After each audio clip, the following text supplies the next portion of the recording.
Hola. Me alegro de verte en el canal. No olvides darle a me gusta y suscribirte al canal. Caminaba hacia su casa, la voz de un vagabundo sonó detrás de ella: ve al viejo pueblo del norte, allí encontrarás lo que buscas. Incluso los que tenían mala memoria para los rostros solían recordarla enseguida. María tenía los ojos de distinto color, uno marrón claro, casi amarillo, y el otro azul. Y una marca de nacimiento en la sien. Era pequeña, con forma de pata de gato, así que Archie la llamaba Pussycat. Archie y María vivían en el mismo barrio, pero en épocas ligeramente distintas. Se llevaban 10 años de diferencia. Cuando eran niños, esa era una gran diferencia. Ella aún estudiaba en la escuela primaria cuando él terminó el bachillerato y se fue a la Universidad de Helicópteros. Sabía que iba a irse de casa de todos modos, todos los hombres de su familia eran militares. Su padre esperaba que su hijo fuera a un instituto militar que estaba a 40 minutos en autobús. Y Archie quería ir al fin del mundo, porque no podía ver a su padre pegando a su madre. E incluso cuando Archie creció y pudo haber convertido a su padre en un cuerno de carnero, su madre no le dejó defenderse. Ella lo amaba mucho.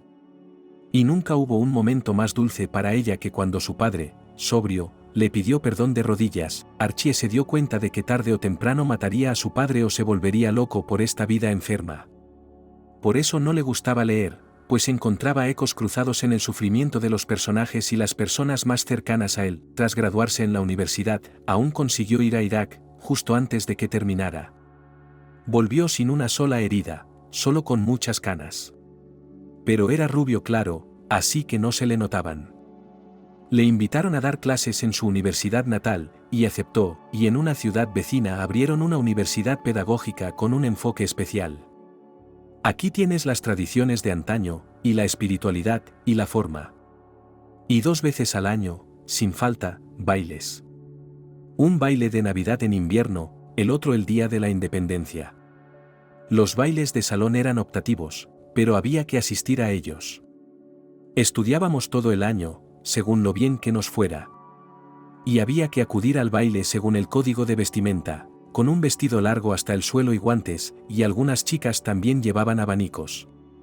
¿También se imaginaba inmediatamente a las chicas?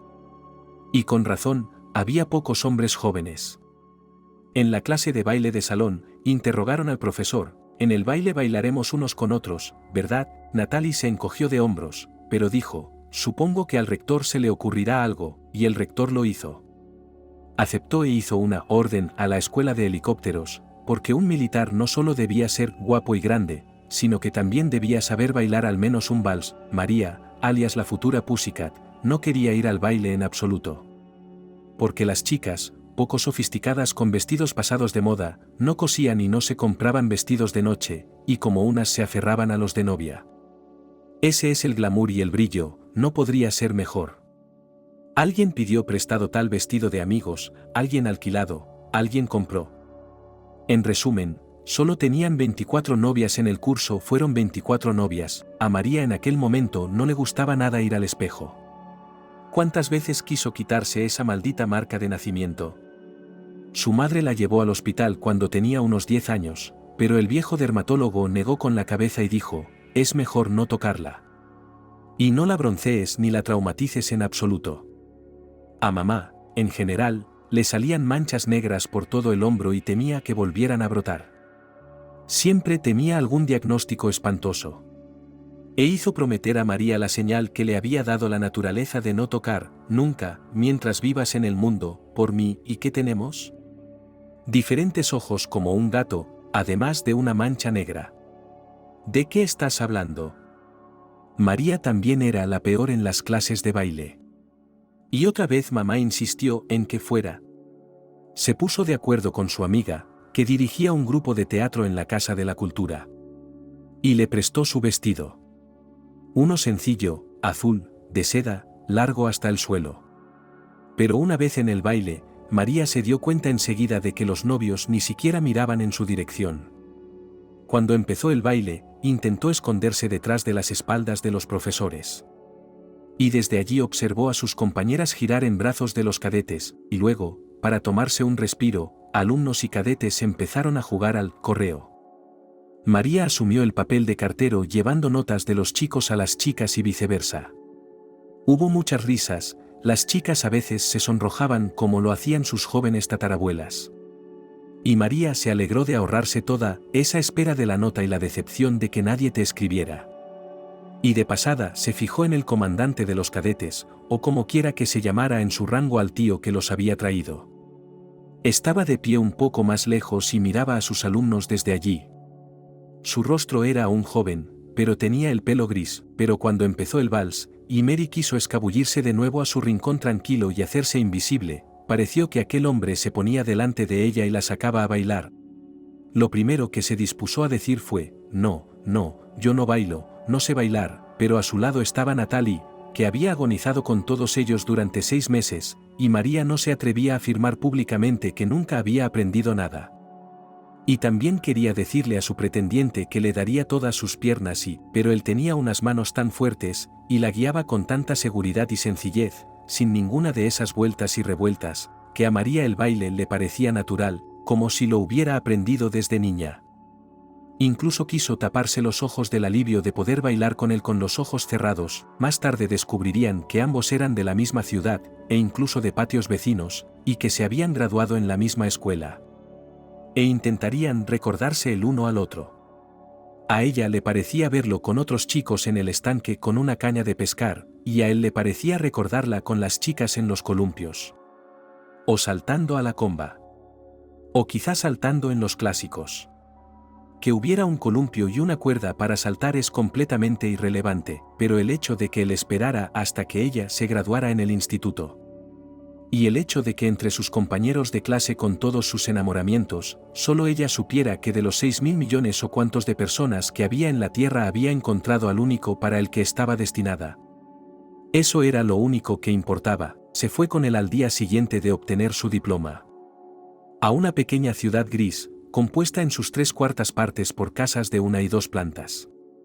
No había teatros ni museos, y la escuela de helicópteros era la principal atracción. 1 año después nació su hijo.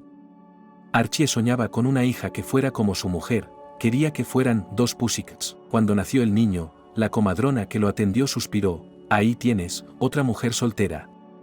¿Qué? María no entendía. ¿Quién? Tú. Tu hijo crecerá y otra persona se lo llevará.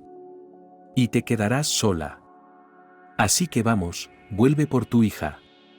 Llamaron a su hijo John, pero María no tuvo tiempo de venir por su hija. Archie murió.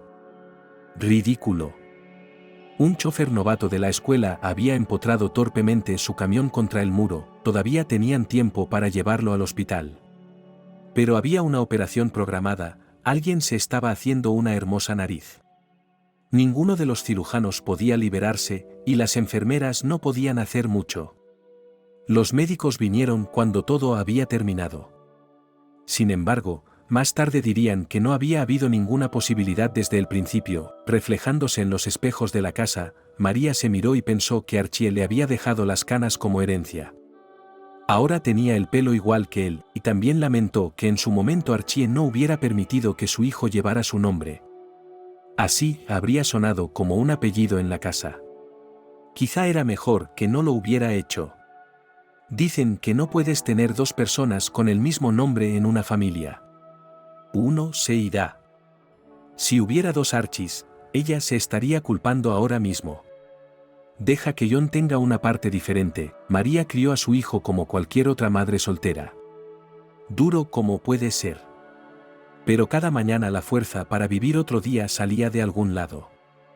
María sabía que nunca volvería a casarse. Era tan imposible como resucitar a Archie. Se quedó en este pueblo donde recordaban a su marido y decían que John se parecía a él. Cuando su hijo creció, fue con él a visitar a su madre. John se reunió con los chicos en el patio. Uno a uno, les contó que su padre era piloto y había muerto. Los niños empezaron a reírse de él. No riéndose, sino riéndose de verdad, como si fuera tonto. ¿De verdad creéis en esos cuentos de hadas? Tu padre te abandonó. No os necesitaba ni a ti ni a tu madre. O tu madre ni siquiera sabe de quién eres hijo, A Jon se lo llevaron los vecinos. Se lanzó sobre los chicos, claro, todos se lanzaron sobre él. María lavó la sangre de la cara rota de su hijo, untó moratones y abrasiones con verde y lloró. Por el amor de Dios, no te metas más con ellos, suplicó. O alguien le pegará sin querer, le tirará una piedra en la sien, dijo la abuela, optimista empedernida entre grandes comillas. Son pequeños, no se harán daño, y les perderemos. Pero no puedo escucharles hablar así de papá. Sobre papá y tú, Jon estaba desacostumbradamente serio, y María le miró las pestañas. Eran largas y alargadas. Como las de Archie, Jon no había heredado el destino de su padre. Archie se sentía atraído por el cielo, su hijo por la tierra. María pensó más tarde que la pasión del chico por todo lo rocoso comenzó cuando iban al mar. María trabajaba en la escuela, enseñando literatura, tenía unas largas vacaciones de profesora. María cogía a su hijo y se iban a algún lugar de un pueblo costero tranquilo, nada de moda y nada promocionado. No necesitaban mucho. El mar, el aire caliente del sur que olía a agujas de pino y rosas, y la compañía del otro. Si a Juan le hubieran dado vía libre, no saldría del agua. María se dio cuenta de que esa no era la manera de hacerlo. Baños de mar, baños de sol, todo debía alternarse. La salud de su hijo era su vida. Cuando Jon era muy pequeño, ella solía decirle, siéntate un rato en la playa. Mira qué bonitos son los guijarros. Verás, tienen rayas blancas, huellas de las olas. Construye un castillo de arena y piedras. María no se dio cuenta de que su hijo estaba fascinado por el mundo de las piedras. Es más, para él era un reino de piedra. Un cuento de hadas. Era como si las cornalinas y el ámbar llegaran solos a las manos de Juan. Cuando aprendió a nadar y a bucear bien, pudo zambullirse en busca de una piedra que le atraía desde el fondo. Desde las profundidades, en el colegio, cuando los chicos se iban de acampada, la mochila de Jon pesaba mucho más que las de los demás al volver. A Mary le encantaba sentarse junto a Jon por las tardes, cuando su hijo le mostraba las huellas de antiguas conchas, en piedras de aspecto desagradable y cuarzo transparente, y otras curiosidades que conseguía encontrar, y al igual que su padre, Jon no tenía dudas después de la escuela, este hacia el cielo, este hacia las profundidades. Geología y solo geología. Y también con verdadera pasión, Jon empezó a dedicarse a la espeleología para estudiar las cuevas. Al principio, esto horrorizó completamente a María. Le parecía que su hijo se arriesgaba increíblemente en bóvedas de piedra sobre su cabeza. Cada vez que él y sus compañeros se adentraban en las cuevas, era como si estuvieran jugando a una aventura llamada Enterrado Vivo. No había caído en la cuenta de que Jon ya no era un niño. Era un tipo alto y guapo, enamorado de sus cuevas como algunos lo están de una mujer. Venía del instituto en las vacaciones de verano y de invierno. Y casi siempre con alguno de sus amigos. El piso se volvió alegre y ruidoso. María se paró ante la cocina, le parecía que los jóvenes siempre tenían hambre. ¿Qué comen allí, en su dormitorio? Ella deseaba que comieran continuamente en casa, y por las noches, apagaban las luces de la habitación y veían diapositivas. Captaban momentos de viajes subterráneos. Enormes salas y estrechos escuroders, estalactitas y estalagmitas, luciérnagas en las paredes que convertían las cuevas en galaxias, lagos y ríos subterráneos. Y Marie tuvo que aceptar este mundo hipnotizador. Y ha cautivado para siempre a su hijo. Cuando las frías paredes te aprietan por todos lados, no estés triste, es la ley de la tierra que pone a prueba a todo el mundo, la oscuridad y el hacinamiento y los ríos rugientes y el silencio, y la belleza de la tierra y el muro impenetrable, y si lo has experimentado todo, si no has perdido tu fuerza, si no has perdido tu valor, te reconocerá la oscuridad y el frío de las profundidades desconfiadas. Ese año mi hijo trajo una niña, Julia. Una abeja discreta, que parecía ser su compañera en estas búsquedas. María veía a su hijo menos de lo habitual. Y estaba tan ansiosa por ver a Jon. Cada día con él era precioso para ella, pero ahora su hijo salía con Julia por la mañana. A enseñarle la ciudad, o a algún centro turístico, o simplemente al cine o a un café, y María lloraba hasta dormirse por las tardes. Los jóvenes bebían té en la cocina hasta medianoche, los chicos se reían, y María giraba la almohada para que bajo su mejilla estuviera seca, no mojada por las lágrimas.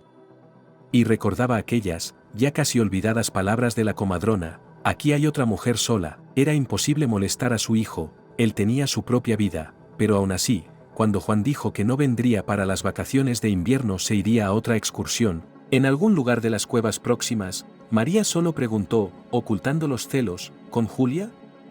Vamos todo un grupo. María pensó entonces que su dolor estaba al límite de lo posible. Casi igual que cuando perdió a su marido. Ahora su hijo se iba a su propia vida.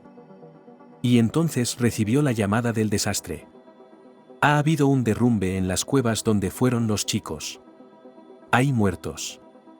Ion está vivo, pero en estado grave. Está tendido allí, a kilómetros de distancia de ella, y no parece que vaya a levantarse, ni una palabra sobre Julia. María no preguntó. Estaba asustada. ¿Intentaba atar a su hijo a ella? El destino dijo: toma eso. Ya no podrá caminar. Siempre estará con ella. Mientras viva. ¿Cuánto tiempo vivirá después de esto? Había un espíritu en la cueva. No un espíritu, porque eso no da tanto miedo.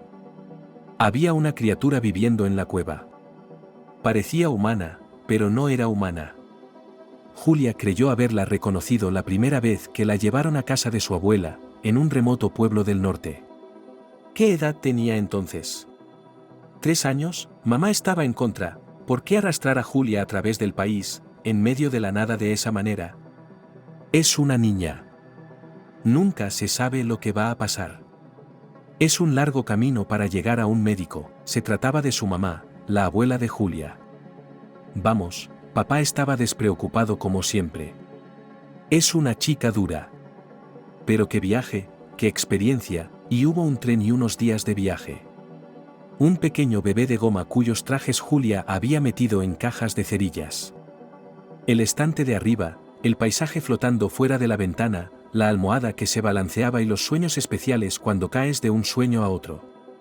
Julia nunca volvió a dormir tan profundamente como durante el viaje. Luego, año tras año, sus padres la llevaban con su abuela, y durante varios días disfrutaban de un aire tan puro que la mareaba.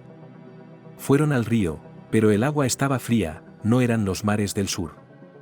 Intentaron coger setas, pero estaban terriblemente confusas sobre las comestibles y las venenosas. Desistieron y volvieron a su vida de ciudad, prometiendo a Julia venir a buscarla al final del verano. La abuela Leslie no desempolvó a su nieta de ciudad, no intentó complacerla. Julia se unió inmediatamente a un grupo de compañeros que jugaban en las calles del pueblo. Y, después de haber corrido durante un día, comía con avidez, como un lobezno, gachas de avena, sopa de setas y pasteles de patata, toda esa sencilla comida de la abuela. Y cuando fue mayor, incluso aprendió de su abuela a hacer piruletas transparentes en palitos, tan apreciadas por los niños de todas las edades. Pero Julia, casi desde el principio, empezó a darse cuenta de que la vida en este pueblo era diferente a la habitual de los demás niños de los pueblos, en casa de sus abuelas. En primer lugar, aquí el bosque era tan denso y se extendía a tales distancias que tanto niños como adultos comprendieron que no se podía jugar con él. Aquí podías caer en uno de los ríos, no ancho, pero condenadamente profundo, con orillas precipitadas y una corriente rápida. No se puede salir sin ayuda. También era realista adentrarse en un pantano, que no estaba marcado en el mapa. Podías encontrarte con un oso o con lobos, pero lo más misterioso para Julia eran las cuevas. Una de ellas atraía especialmente a lugareños y visitantes. Pero solo se podía entrar en ella desde el agua. Y, curiosamente, este obstáculo natural había salvado algunas vidas. No todo el mundo podía llegar en barca hasta la roca sobre el río. La entrada a la cueva estaba justo por encima del nivel del agua. Eso en verano. En invierno, nadie se atrevía a subir a aquel desierto, y en primavera la cueva quedaba completamente inundada por las aguas. Si eras lo bastante testarudo y conseguías una barca, podías nadar hasta la negra boca abierta, entrar y encontrar allí una serie de cámaras bajas, que conectaban entre sí lazadas. Imagina una especie de cuentas al revés, donde en lugar de cuentas había vacíos. Cada cámara siguiente era más pequeña que la anterior, y estrechos pozos, inaccesibles para un hombre, y tubos de órgano, embudos lavados con agua, se extendían hasta la superficie. También había algunas estalactitas, pero no especialmente pintorescas, no merece la pena hablar de ellas, pero en la sexta, penúltima cámara, te esperaba un lago subterráneo. Parecía bastante pequeño, de unos 4 metros. Pero no había que intentar cruzarlo como si fuera un charco. En el fondo del lago había otro pasadizo, y se adentraba bruscamente en las profundidades, hasta la séptima cámara, completamente inundada. Y ahí es donde, según las leyendas locales, se guardaba el tesoro. Una vez aquí llegó espeleólogos, trató de llegar a la séptima cueva con el buceo, pero torturado, y decidió no arriesgarse demasiado estrecho pasaje largo, es fácil quedarse atascado en ella, el agua es turbia, muy peligroso.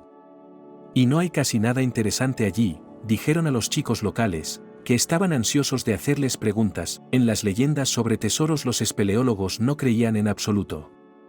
Sí, dijo uno de ellos, Jack, escéptico, ¿de dónde vendrían? Antes no había televisión ni internet, así que la gente inventó un pasatiempo, la búsqueda de tesoros. ¿Por qué? No está mal hacerse rico gratis. Donde yo vivo, han construido un montón de cosas en el río. Hay una cueva de hielo en alguna parte, donde los mamuts están congelados. Y una antigua ameba yace bajo el río, y dentro de ella hay un pasaje subterráneo de una orilla a la otra. Escuchad más, los lugareños estaban decepcionados. Los espeleólogos se marcharon, y al verano siguiente Harry buceó hasta el fondo e inesperadamente sacó un pedazo de joya antigua. 4 colgantes de rubí en una cadena de oro. Dios sabe cómo los consiguió. Se confirmó que el oro y las piedras eran reales. Los colgantes parecían haber sido trasladados al museo de la ciudad de la tradición local, pero solo en la exposición entonces nadie los vio. Desaparecieron, por supuesto, el hallazgo de Harry comenzó una verdadera peregrinación submarina. Cuando todo el mundo esperaba conseguir algo en el fondo, y tal vez incluso llegar a la roca. Pero unas semanas más tarde, sucedió lo que era inevitable. Mickey se ahogó, atrapado en algo en un pasaje submarino, y desde entonces, aunque Mickey estaba enterrado desde hacía mucho tiempo, los demás tenían miedo de bucear en ese lugar. Nació una nueva leyenda de que el tesoro ahora era custodiado por un hombre ahogado. Está muerto y matará a otros. En cuanto al tesoro, se atribuyó a ladrones locales o a aquellos, astutos, que escondieron parte de las joyas de la familia real que se habían repartido por el mundo. La abuela Leslie era indulgente con la cueva. Una vez le dijo a Julia, mirando a su nieta por encima de las gafas: «Bueno, eres una chica lista, no vas a entrar ahí». Julia torció la cabeza, lo que significaba «no, por supuesto», y ahí acabó todo, pero aquí hay otra vez. Entonces la niña sufrió quemaduras graves. Era la primera vez que veía a su abuela muy asustada. Sucedió cuando los chicos fueron a por bayas. Los acompañaban 2 órdenes paternas invariables: no adentrarse en los pantanos y tener cuidado. Las víboras, ya se sabe. Los niños se habían alejado demasiado, pero no era por eso por lo que Julia había sido castigada.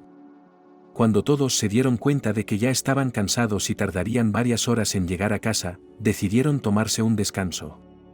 Solo cabía preguntarse si una chica de ciudad era más inquieta y resistente que los chicos del pueblo. 3 chicas y 2 chicos se instalaron a descansar en la orilla del río, en una pequeña playa de arena improvisada. Allí era posible bañarse.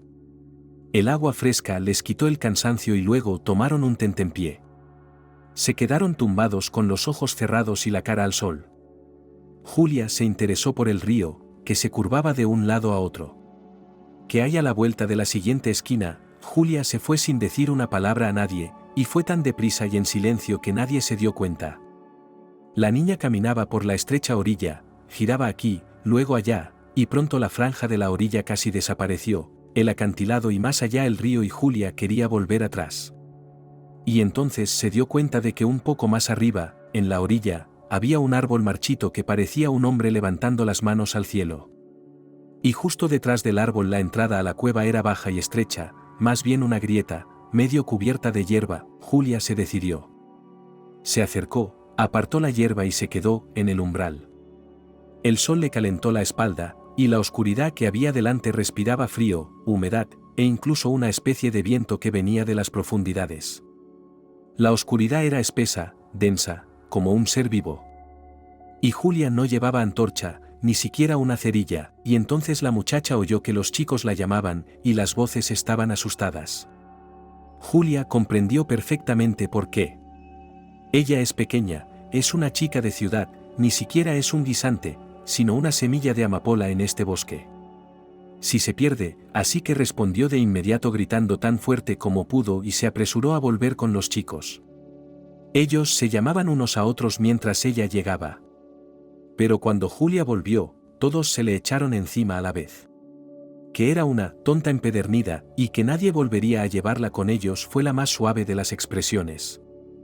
Intentó justificarse hablando de la cueva, pero nadie quiso escucharla. A la vuelta, la niña mayor, Nancy, la llevaba desafiante de la mano, pero ninguno de los chicos quería hablar con Julia.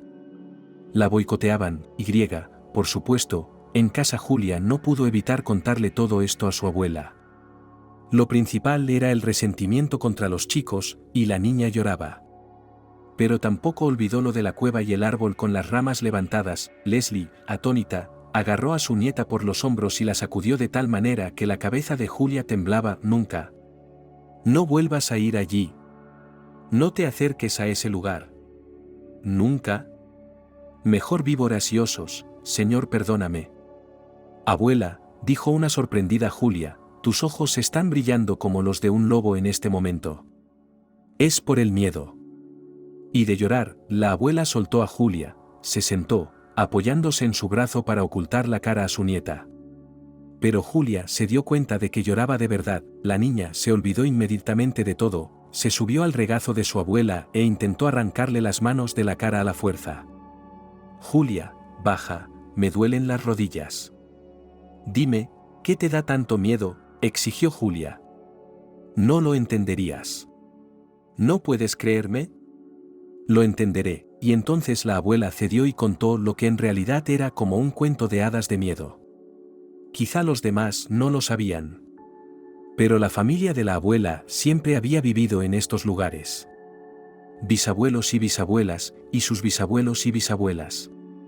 Nadie de su familia recordaba otros lugares ni haber dejado estos lugares. La madre de Julia fue la primera en irse. Y así todos estos bisabuelos, y tatarabuelos, y bisabuelos sabían que esta cueva como un ovillo se extendía lejos, muy lejos bajo tierra. Nadie ha llegado al final de ella. Porque en el camino hay precipicios, desprendimientos de rocas, arroyos subterráneos. La sexta y séptima cuevas son un arenero de niños comparadas con esta, pero si llegas al final, verás fuego. El fuego se enciende si aparece un alma viviente en lo más profundo, en el punto de partida. Su llama blanca se eleva por una razón. Mientras arde, los vivos pueden hablar con los muertos. Los antepasados no solo creían en el fuego sagrado, sino que lo consideraban tan fiable como el hecho de que por la mañana sale el sol y después del invierno llega la primavera. Pero nadie había intentado jamás llegar a las profundidades ocultas. Es un camino para gente especial, para héroes, no para el común de los mortales, y entonces una de las mujeres decidió entrar. Ya nadie recuerda su nombre. Era viuda. Su único hijo había sido robado, tal vez perdido en el bosque. Y la madre se precipitó en esa cueva, tan desesperada como para suicidarse. Pero eso es un pecado, y alguien más tiene que hacerlo. La mujer estaba segura de que su hijo ya no estaba vivo, y quería hablar con él una vez más antes de morir. Nadie dudaba de que la mujer no saldría de la cueva. Pero pasó el tiempo, tal vez un año, tal vez dos, y los cazadores se fijaron en la entrada, una figura alta vestida con harapos negros, restos de un vestido de luto. El pelo de la mujer también era negro, largo y enmarañado. Los cazadores creyeron ver el fantasma del difunto o el espíritu de la montaña y huyeron despavoridos, pero más tarde mucha más gente vio a la mujer, y algunos se atrevieron a hablar con ella. Nunca aparecía cuando la gente iba a verla. Y entonces volvía a pararse a la entrada de la cueva, entornando los ojos ante la luz, de la que debía de haberse destetado hacía tiempo. ¿Cómo había llegado a suceder que la mujer fuera ahora capaz de conjurar? Se inclinó hacia un anciano perdido y cansado por el hambre y una herida de caza. Se inclinó y le susurró algo, y el anciano le dijo que no lo había soñado. Mientras su pelo negro y tieso le tocaba la cara, se levantó y encontró fuerzas para llegar hasta los hombres. Desde entonces la llamaron menos la bruja y más la mujer negra. La gente acudía a ella cuando estaban desesperados por curarse de cualquier otra forma, o cuando estaban tan enfermos de angustia mental que la vida les parecía aburrida. No siempre era posible verla, y nadie la buscaba en las profundidades de una cueva, pero cuando la mujer negra salía, ayudaba. Y la gente vivía mucho después de que ella pronunciara sus palabras sobre ellos. La gente intentaba darle las gracias. Algunos le llevaban ropa, otros un cinturón bordado de colores, un cuchillo o algo de comida. Pero nadie le daba nada de mano en mano.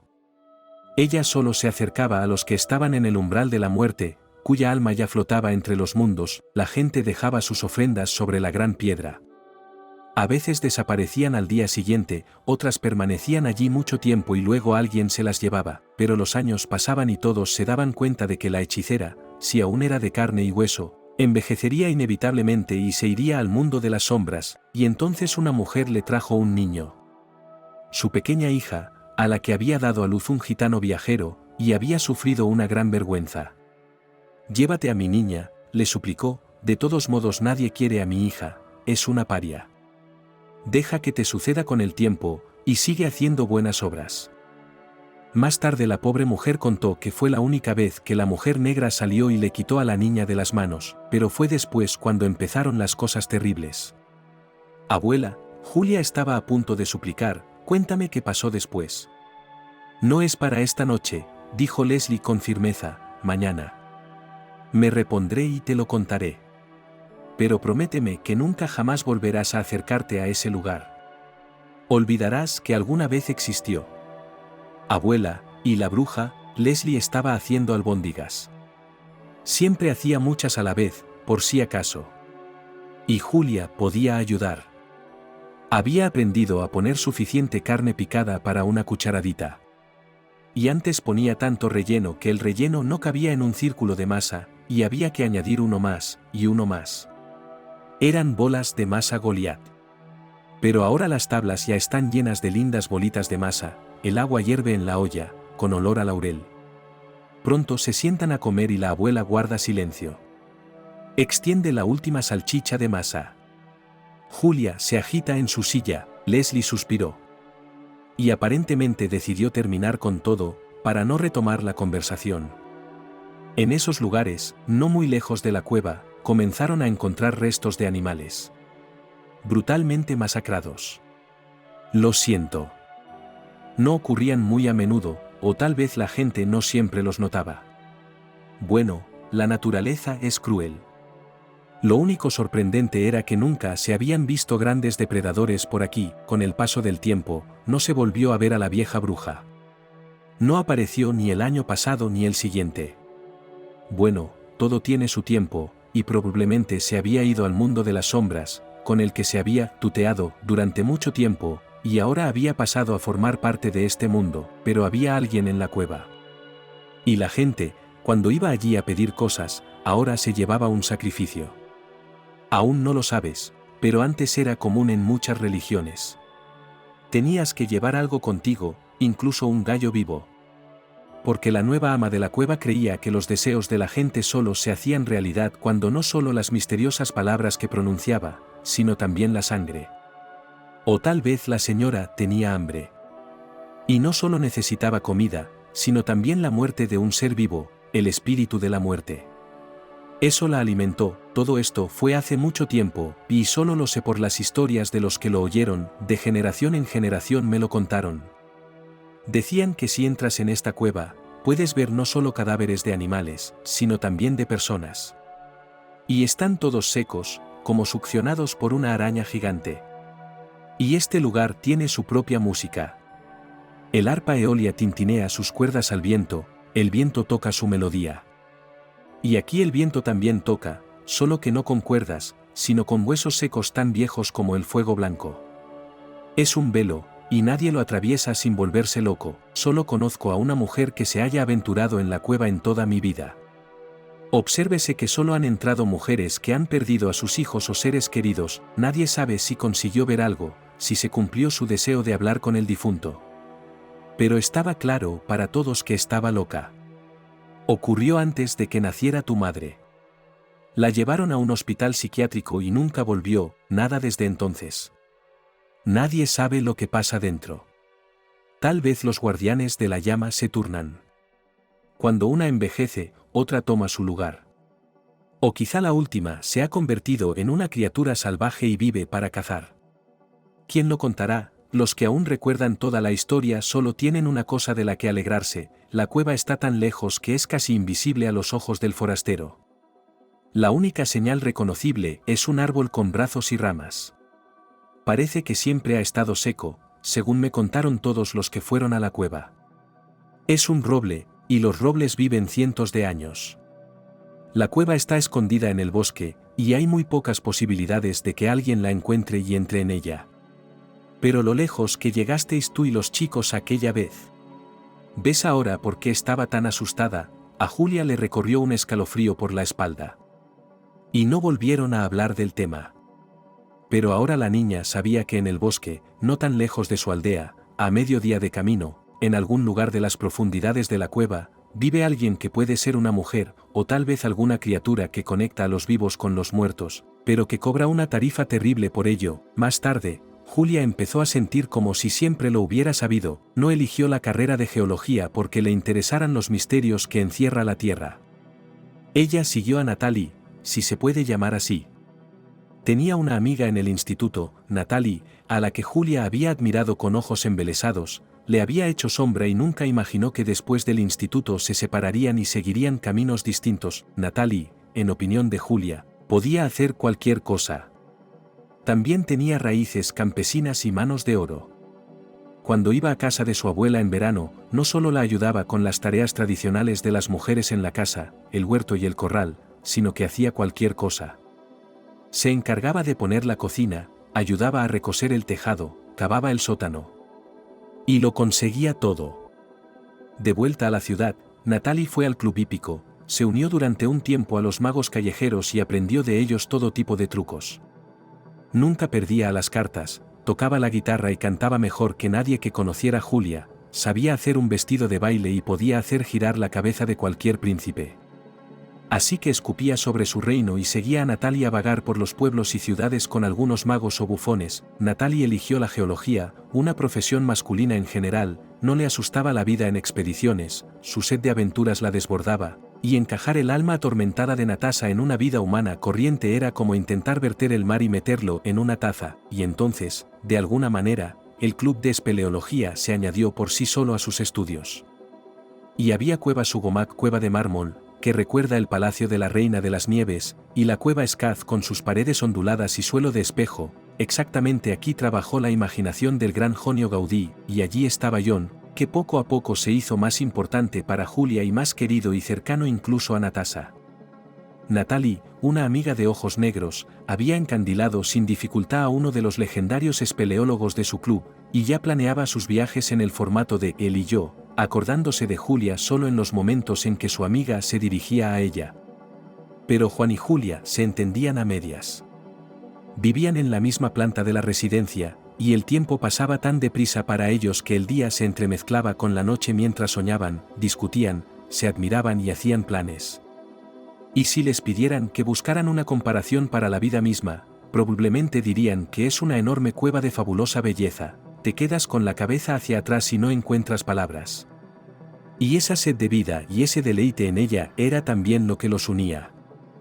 Pero Julia nunca le había contado a Juan el peor cuento de hadas que había oído en su vida, o tal vez no fuera un cuento de hadas en absoluto.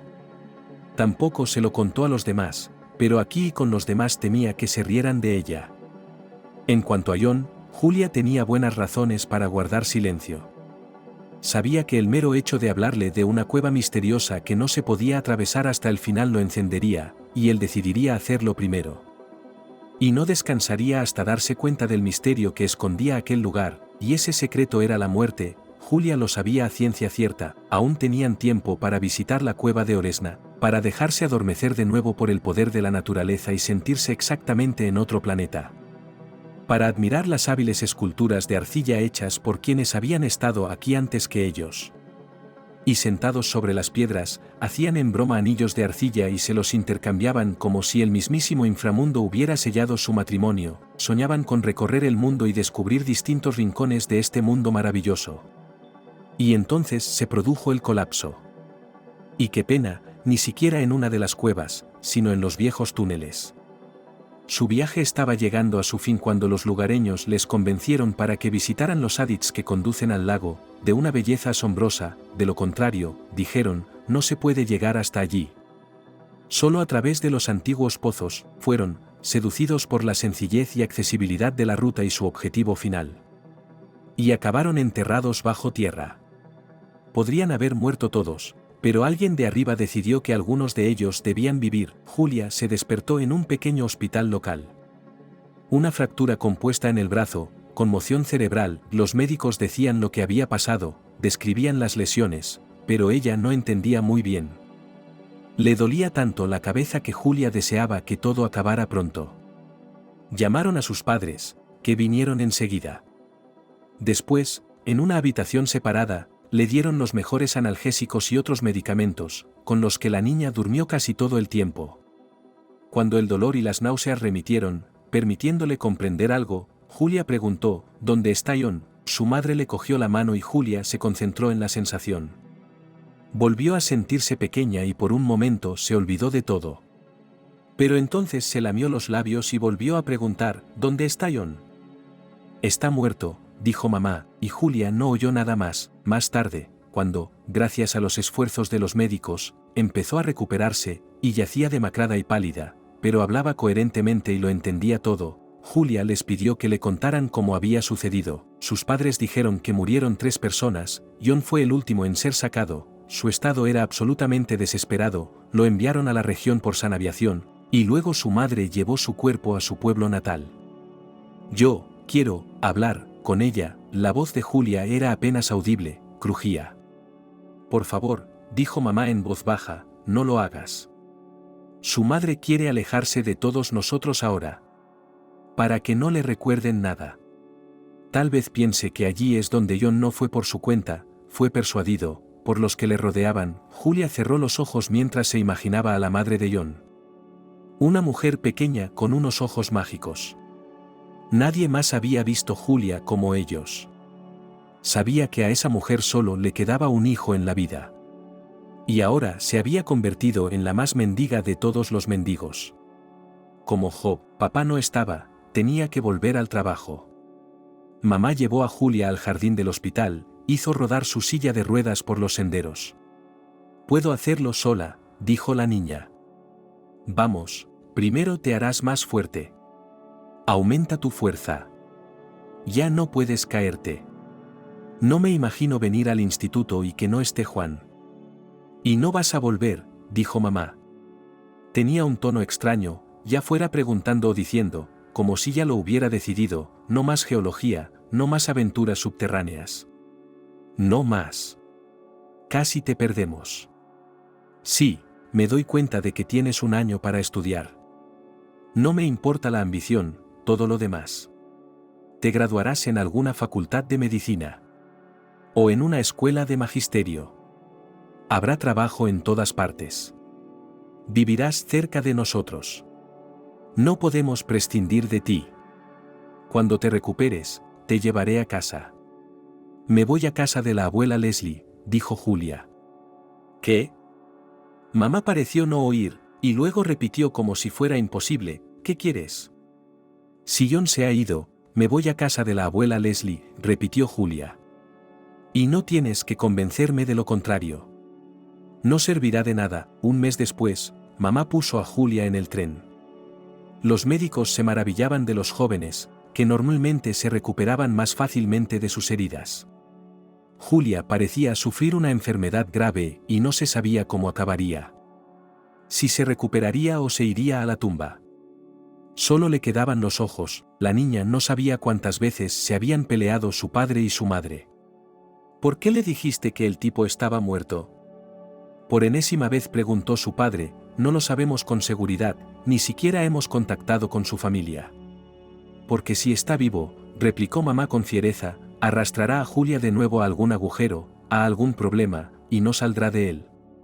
¿Y si se ha quedado inválido? En ese caso, también tengo razón. Nuestra chica se recuperará, será la misma, pero ya sabes qué clase de conciencia tiene. Estará atada a este tipo el resto de su vida, le sacará las ollas de debajo. ¿No ves cómo está sufriendo ahora? Se le pasará. Es como arrancar una venda de una herida de un tirón. Duele mucho, pero luego desaparece. ¿Quieres que sufra año tras año? Menos mal que al menos escuchó al instituto. Hay una facultad de medicina a 3 paradas de casa, qué bien. Vamos allí, llevaré a Julia a clase y la recogeré. No la perderé de vista nunca más. Creo que le has arruinado la vida, dijo papá con tristeza, y si John está vivo, él también. ¿Tonterías? Menos mal que aceptaste que se fuera con su abuela. Tal vez se recupere un poco. Julia me dio su palabra de que no saldría de la casa de la abuela. Ella respiraría el aire. Bayas del bosque, hierbas. Mi madre entiende todo eso muy bien. Ella hará que Julia se recupere. La palabra dada a sus padres significaba poco para ella ahora. Nada le importaba a Julia en absoluto. Apareció en casa de su abuela, y Leslie tuvo que recomponerse para comunicarse con su nieta tan sencillamente como si nada hubiera pasado. Puso a la mesa sus incomparables bollos de patata, fragantes y calientes, y sirvió a Julia un poco de té. No hizo preguntas. Le contó las noticias de su pueblo. ¿Quién de las chicas que conocía se había casado? ¿Quién había tenido hijos? Mucha gente había abandonado el lugar. Algunos ancianos habían muerto. Leslie estaba preocupada porque la casa se estaba deteriorando, y para arreglarla se necesita dinero, con su pequeña pensión es imposible. Pero sobre eso más tarde.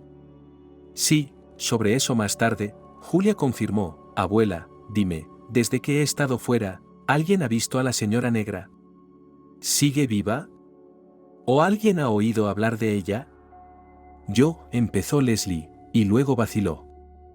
Se miraron, y cada una se dio cuenta de lo que la otra tenía en mente. María estaba en el hospital con su hijo adulto. No había dinero para una habitación de pago, la habitación libre estaba pensada para 4 personas. Pero a menudo las otras camas estaban vacías. John es un paciente pesado y los demás pacientes se sentían incómodos a su alrededor. A menudo por la noche se ponía mal, teníamos que encender la luz, llamar al médico de guardia, y empezaba toda esta catabasia. No se puede descansar. Si había una litera libre, María dormía en ella sin desvestirse.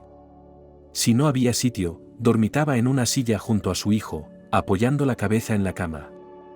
A veces, después de medianoche, las enfermeras la dejaban dormir en una cama de la sala de curas. A María no la echaban, ella se encargaba de todo el trabajo sucio de cuidar a Juan, lavarlo, darle la vuelta, cambiarle la ropa de cama, sacarle el pato. Si hacía falta, ayudaba a los demás enfermos. Su mayor temor era que llegara el día en que le dijeran, vete. Recordaba que de niña la habían ingresado en el hospital sola, sin sus padres.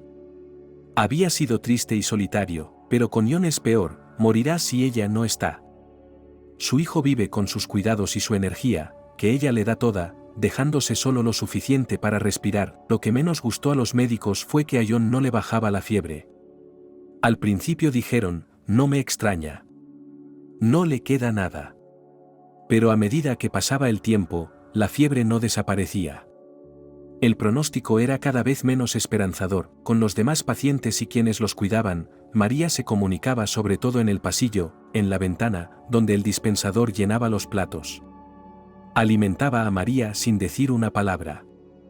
La comida siempre se quedaba en el hospital. Pero conseguir que Juan comiera aunque fuera un poco era todo un reto. Un día, un niño sano y guapo.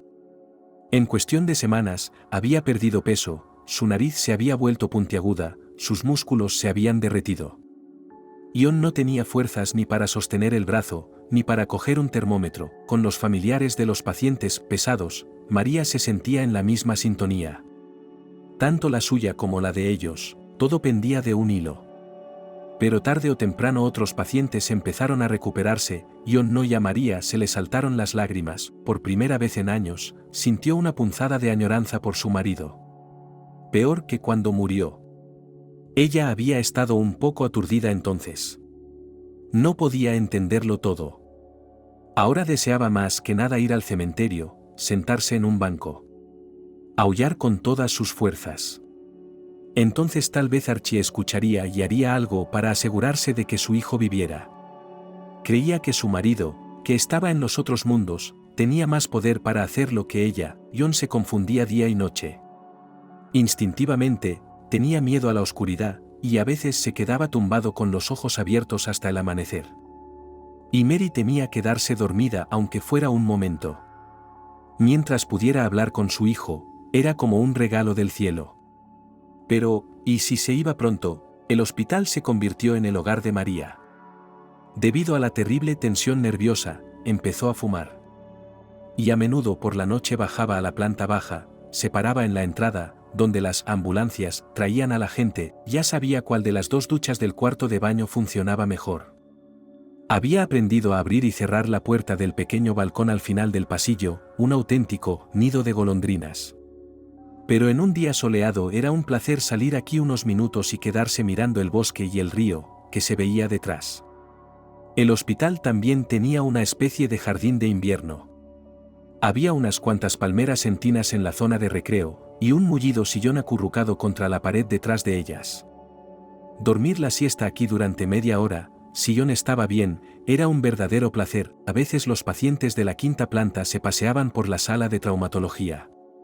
Bueno, en realidad no eran pacientes. La quinta planta era para cirugía estética. Todo eran mujeres. Las mujeres solían ir por parejas, discutiendo quién estaba satisfecha con la nueva forma de la nariz o las orejas y quién no con el resultado. Una vez, uno de los pacientes, más o menos de la edad de Masa, intentó ligar con ella. Ella le miró como si estuviera loco. Y él se retiró avergonzado. Finalmente, llegó el día en que el médico tratante le dijo a Meraye que la vida de John estaba fuera de peligro. La vida, exactamente. Más que nada, Meraye quería desplomarse, dormirse y dormir durante 3 días. Pero eso era imposible. Su hijo requería los mismos cuidados meticulosos que antes. Aún así, María decidió darse un descanso por la noche. Llamó a sus amigas y quedaron en reunirse en un café cercano al hospital. María tenía 2 amigas íntimas. Bárbara y Angélica. María recordó la frase, en cualquier situación poco clara, haz sopa y quiérete.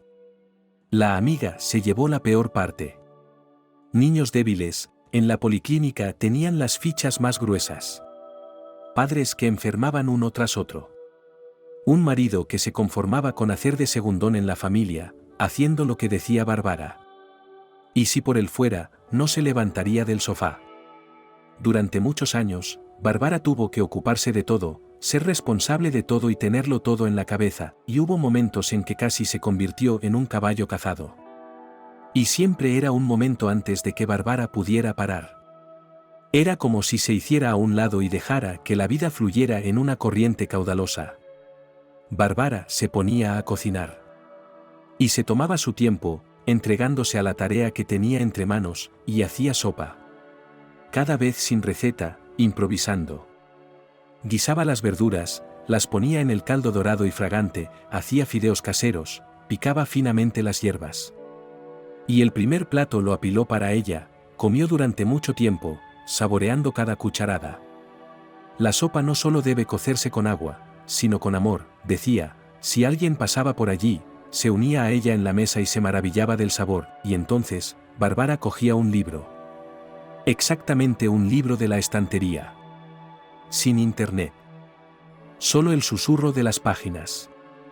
Ningún mundo fuera de la ventana, una almohada mullida, la luz acogedora de la lámpara, y en lugar de realidad, sueños y ensoñaciones, le daba fuerzas para incorporarse al día siguiente a su vida cotidiana y seguir tirando de su propia carga. Para María era vital escuchar ahora estas palabras de Bárbara. Respira hondo. Siente que sigues viva. Y entonces la fuerza empezará a llegar. Angélica siempre había tenido una perspectiva sobria. Flaca, alta. Angélica no era nada guapa, pero en su época se había casado bien y su marido se había hecho rico en pocos años. Angélica se daba cuenta de que toda la familia dependía de él, y obedecía sin rechistar.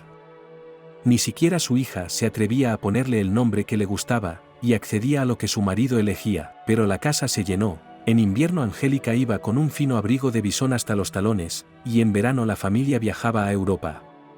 Angélique sentía el espíritu de la época. María sabía que cuando su amiga expresaba su opinión significaba que así era como todas las personas decentes pensarían de la situación. María aún no había estado en ese café. Rara vez iba a sitios así, para ahorrar dinero. Pero Angélica nunca se perdía, y en un minuto un camarero ya estaba junto a ellas. Bárbara pidió helado, Angélica tarta de queso y café, y María, hambrienta tras la comida del hospital, espaguetis. Lo principal es que Juan sobrevivió, dijo Bárbara, y lo demás vendrá después. ¿Cuál es el pronóstico?, preguntó Angélica. No es probable que camine, y es como amamantar a un bebé. María no tenía energía para ocultarlo a sus amigas. Deberías internarlo en un hogar para discapacitados, dijo Angélica, no podrás trabajar, no tendrás de qué vivir. Y probablemente necesitará medicamentos caros. Labrar en la escuela durante el día y el resto del tiempo cuidar a un enfermo grave, no lo soportarás, te quemarás muy rápido. ¿Quieres tomar algo?, preguntó Bárbara, y sin esperar la respuesta de su amiga, pidió un brandy y un bocadillo. John recibió el alta del hospital al cabo de 1 mes y medio. En ese tiempo quedó claro por lo que tendrían que pasar él y su madre. En casa hay que reorganizar toda la vida del inválido. Y John inevitablemente se deprimiría y tendría que arreglárselas de alguna manera. María volvió a la escuela. Bárbara tenía razón, era imposible no trabajar. Antes le había resultado difícil, pero a María le encantaba lo que hacía. Se dormía con los cuadernos que no había tenido tiempo de revisar y se levantaba a las 5 de la mañana para prepararse para el día que tenía por delante. Era imposible no encariñarse con algunos de los niños. Había en ellos tanta curiosidad ávida, tan a menudo sonreía con sus palabras divertidas, tan cerca de su corazón llevaba su trabajo triste o alegre, que sentía a los chicos casi entrañables. María entendió que aunque la literatura es como un océano sin límites, pero no lo suficiente para los escolares. Se necesitan autores que hablen el mismo idioma que los niños y respondan exactamente a las preguntas que les preocupan. No escatimaba tiempo para clases extra, iba al cine con sus alumnos, podía sacrificar una lección para hablar de las novedades de algún libro. Los niños la echaban de menos y esperaban a que saliera, porque el curso escolar ya había empezado hacía tiempo. Pero cuando María apareció en la sala de profesores y empezó a recibir las miradas compasivas de sus colegas, se dio cuenta de lo mucho que había cambiado. Se puso delante de un gran espejo que colgaba de la pared, empezó a pintarse los labios y vio un rostro gris y demacrado, los ojos ojerosos. «Hemos recogido dinero aquí», se le acercó la directora con billetes en las manos, «para medicinas, para pañales, para lo que necesitéis». Solo un poco, y no hace mucho, todos admiraban a John, y miraban las fotos que María traía, y envidiaban que ella tuviera un hijo así. Guapo, atlético, inteligente. Para pañales, María asintió, escondió el dinero en su bolso y sus ojos se llenaron de lágrimas. Aún más inmediata fue la reacción de los niños. Aunque estaban contentos y rodeaban a la profesora, y algunos incluso la abrazaban, los niños seguían notándolo con preocupación. «Has adelgazado mucho. Tu hijo está enfermo, y tú también, ¿verdad? ¿Está vivo o muerto?». María tuvo que reunir fuerzas para empezar la lección y comportarse como de costumbre para hablar con la misma entonación, no olvidar nada y aguantar hasta el timbre. La primera tarde, cuando María llegó a casa, casi cayéndose de cansancio, recibió una llamada de la más escandalosa de las madres, que no dudó en marcar el número del profesor de la clase, aunque fueran ya las 10 de la noche. «No llamo porque sí», espetó si alguien le recordaba que los profesores también tienen una jornada laboral, y se acabó. «Así que tengo algunas preguntas importantes». «No me calles, soy madre». Esta vez la madre se quejaba de que a su hija le cobraban las comidas, aunque Lucy ya no comía en el comedor escolar. «Ana, me acuerdo muy bien de esta historia». María apenas podía mover la lengua. «Lucy tiene una deuda del año pasado, los que trabajan en el comedor tienen que devolverla. tienen que compensar el déficit con su propio dinero. La voz indignada de la mujer resonó en la nuca de María: Lucy nunca podría comérselo. Y ahora tu Lucy pide a los chicos que comen que le traigan pan de la cantina, se quejó María por primera vez, luego tiró el teléfono y se echó a llorar. Pero solo John podía estar deprimido. María simplemente no tenía derecho a estarlo. Unas semanas más tarde, con toda una bolsa de papeles y la tarjeta de John, sus radiografías, informes médicos, todo ello, María lo cogió todo y fue a una consulta con el profesor del que decían que era el primero después de Dios. Pagó una suma fabulosa por la cita. Y en la cola que había fuera de la consulta había gente que había pagado la misma cantidad de dinero. La cola era grande, pero se movía rápidamente. Probablemente, el profesor era realmente un especialista en su caso. 10 minutos le bastaban para dar un veredicto final. Sin embargo, cuando la cola llegó hasta ella, y María empezó a contarle al doctor Canoso cómo se sentía John ahora, e intentó hacerle las preguntas que le preocupaban, el profesor la detuvo con un gesto. Estaba hojeando las notas que María había traído, mirando los resultados de las pruebas, pero lo hacía rápidamente, como si estuviera barajando cartas. Probablemente ya se habrá dado cuenta, miró a María, de que su hijo nunca caminará. De hecho, los efectos de las lesiones se irán acentuando con el tiempo. Si quiere saber el pronóstico, prepárese para que su hijo viva unos 5 años. ¿Y no podemos hacer nada? A María le temblaba la voz. ¿Y si juntamos dinero, nos vamos al extranjero para el tratamiento? No seas ridícula. ¿Por qué tienes tantas esperanzas puestas en esas clínicas extranjeras? Hace poco, una madre llevó allí a un niño casi desahuciado. Se llevaron cerca de 10.000 de nuestro dinero solo por escribir su dieta. ¿Y los exámenes, y el tratamiento? ¿Tienes tantos conocidos ricos que esperas recaudar millones? Y cuando se estaba muriendo, todavía lo traían aquí. Llame al siguiente, por favor. María volvió andando. No podía imaginarse subiendo al transporte público con esa cara. Era difícil caminar. Le costaba mucho. Las piernas no le hacían caso. Entonces, por alguna razón, sus ojos vieron a un vagabundo. Era joven y le faltaban las 2 piernas. En este día inusualmente frío, estaba apoyado en su carrito contra la pared de la casa. Llevaba solo una pantorrilla, sin chaqueta, ni siquiera un jersey. María sacó la cartera y puso un billete en la gorra que había en el suelo junto al carro. Antes solo había allí monedas pequeñas, pero en cuanto se alejó unos pasos, el vagabundo le dijo a su espalda: ve a un pueblo llamado. Allí te ayudarán. María se detuvo y solo entonces se dio la vuelta lentamente. ¿Qué has dicho? Él repitió el nombre del pueblo. ¿Cómo sabes que yo, ella elegía sus palabras? Apestas a muerte, dijo, vete. No hay otra salida. ¿Qué pretendes?, le preguntó Leslie a su nieta. Si borra las fronteras entre los mundos, tal vez no solo me permita hablar con él, sino que también acepte cambiarme por él. Julia hablaba exactamente para sí misma: no tengo otra víctima para ella. Soy solo yo. ¿Cuánto tiempo has estado pensando en esto? Tan pronto como me enteré de que John se había ido, dijo Julia. La niña guardó silencio un momento. Luego dijo, mirando a su abuela directamente a los ojos: no voy a pedirte permiso, ¿sabes? Y no dejaré que me retengas. Leslie le sostuvo la mirada. En estos asuntos no hay quien te pare. Julia pensó que había oído mal. Pero eso es exactamente lo que dijo la abuela.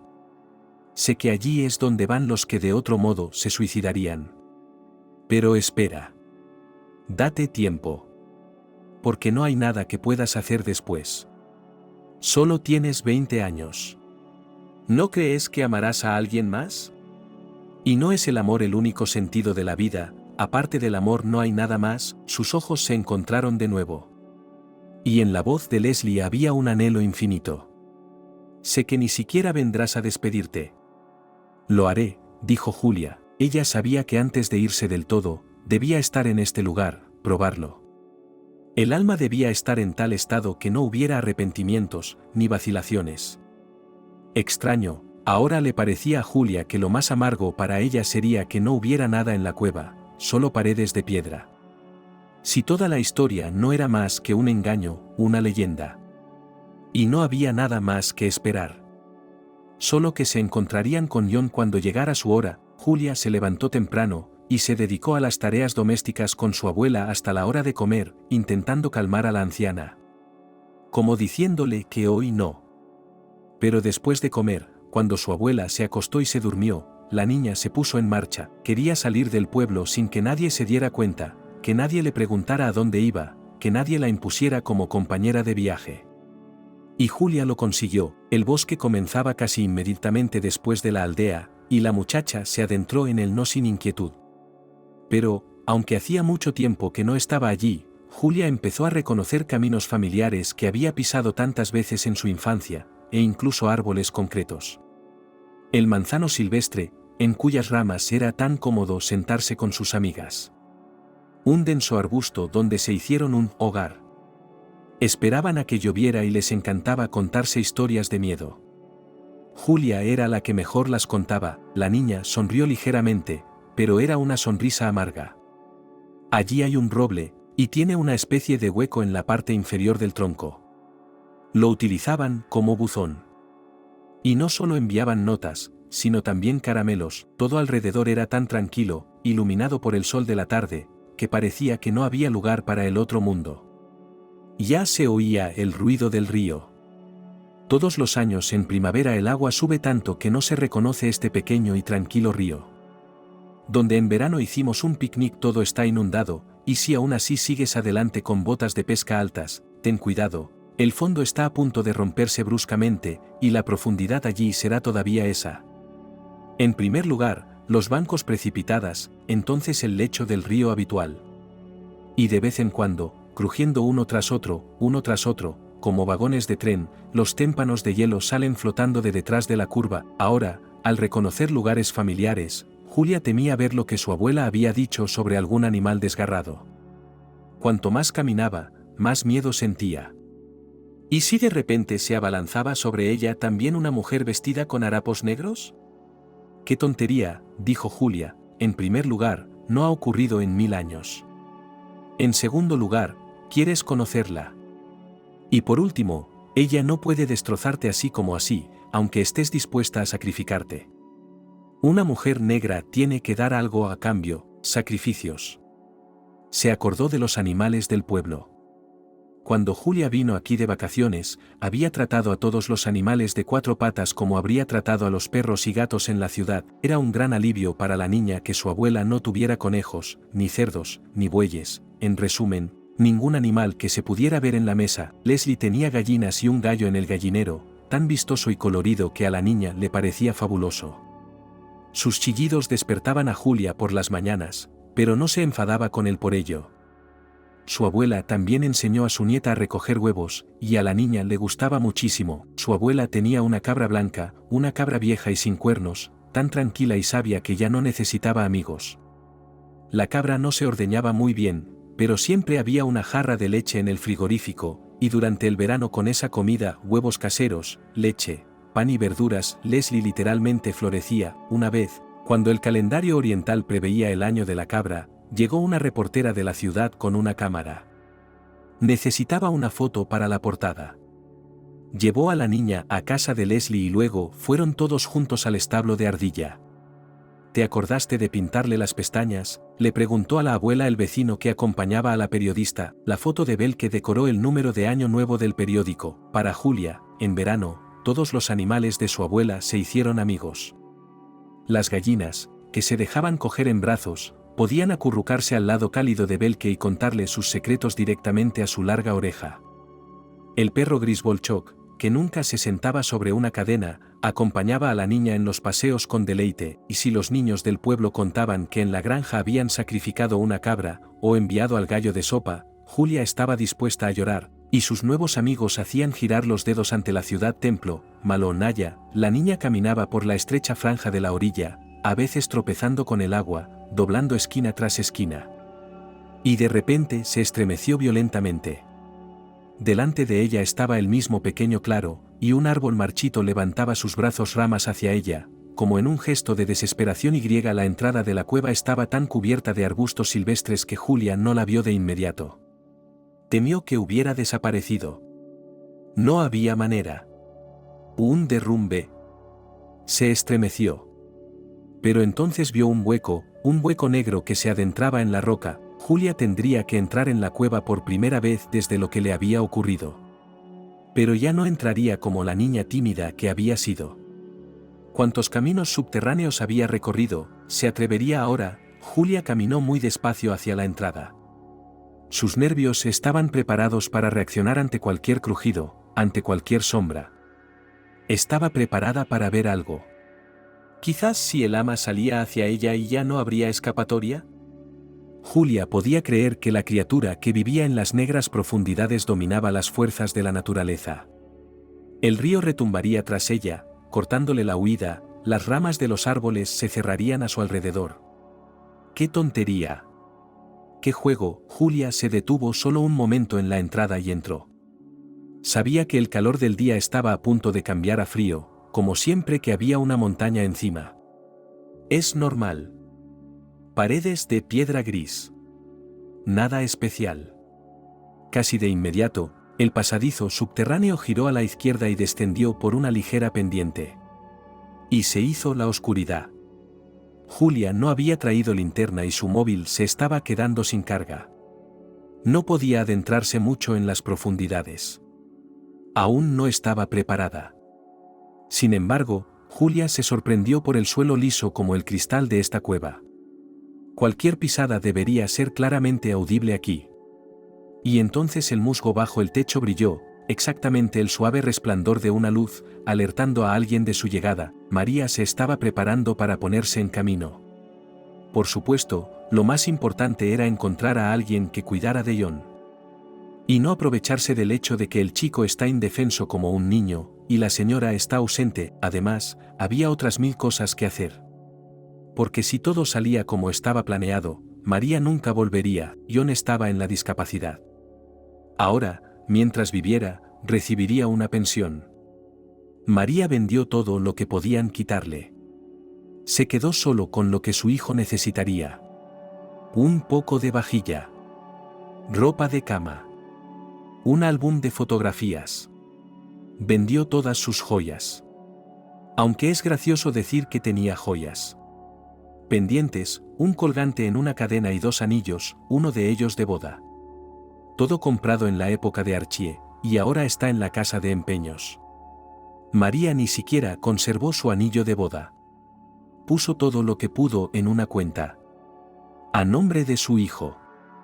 Todo lo que dejó fue dinero para un cuidador. La mujer que iba a cuidar a John fue encontrada en el último minuto. La hermana de la vecina resultó estar buscando trabajo. María conocía a su vecina desde hacía años, desde que vivía en la casa. La conocía y confiaba en ella. El último día antes de irse fue el más duro.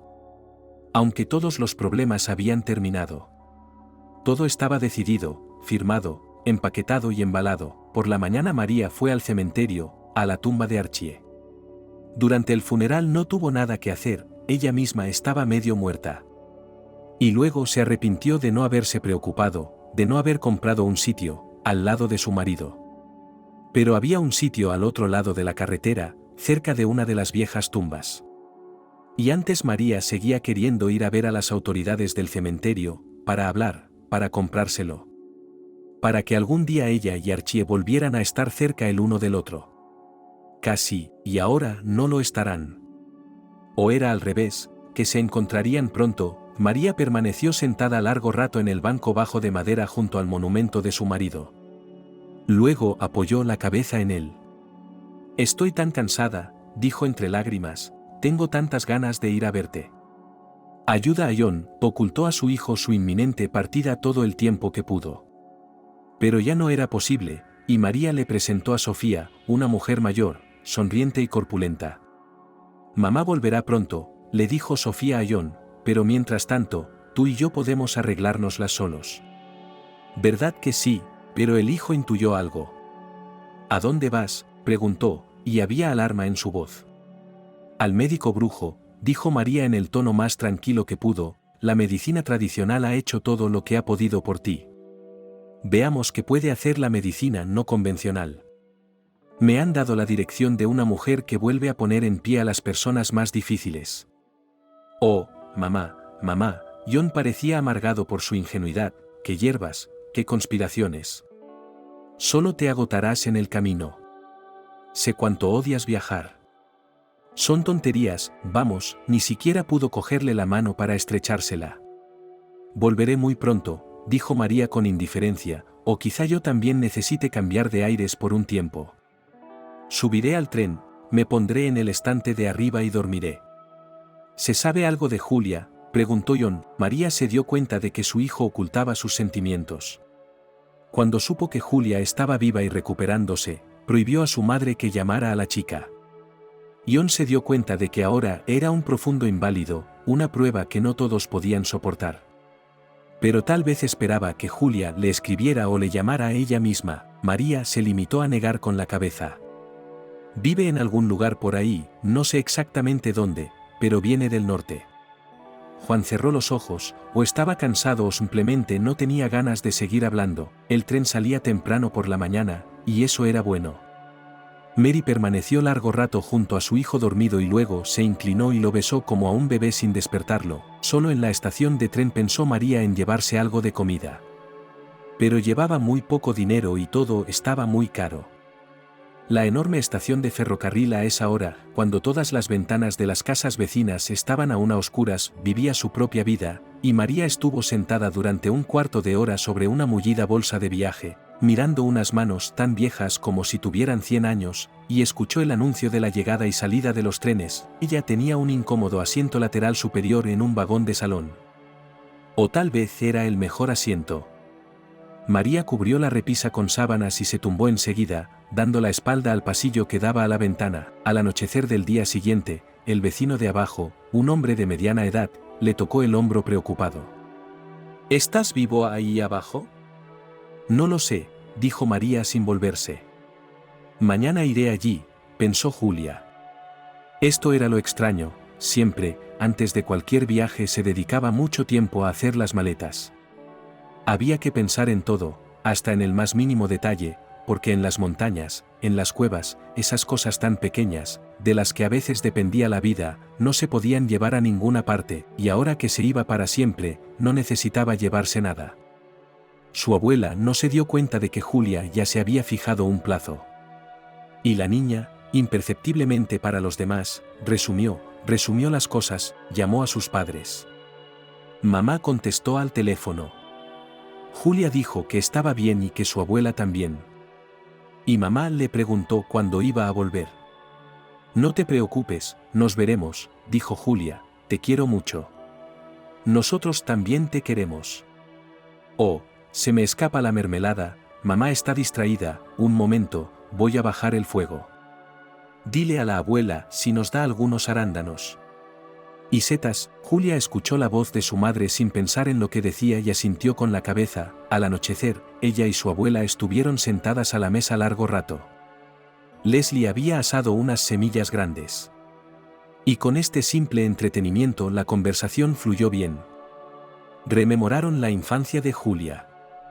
Abuela, creo que eres la única que tiene una cabra, dijo Julia, no me acuerdo, ¿tuvo alguna vez Ardilla un novio? Si no, ¿de dónde saldría la leche?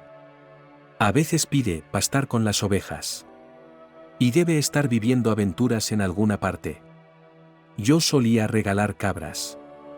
Pero ahora Ardilla es vieja y probablemente no tendrá leche pronto. No aceptaré una cabra nueva. Hemos envejecido juntos con esta. Antes de acostarse, Julia abrazó fuerte a su abuela, cerró los ojos, respiró su aroma nativo, se despertó al amanecer. Era una buena hora.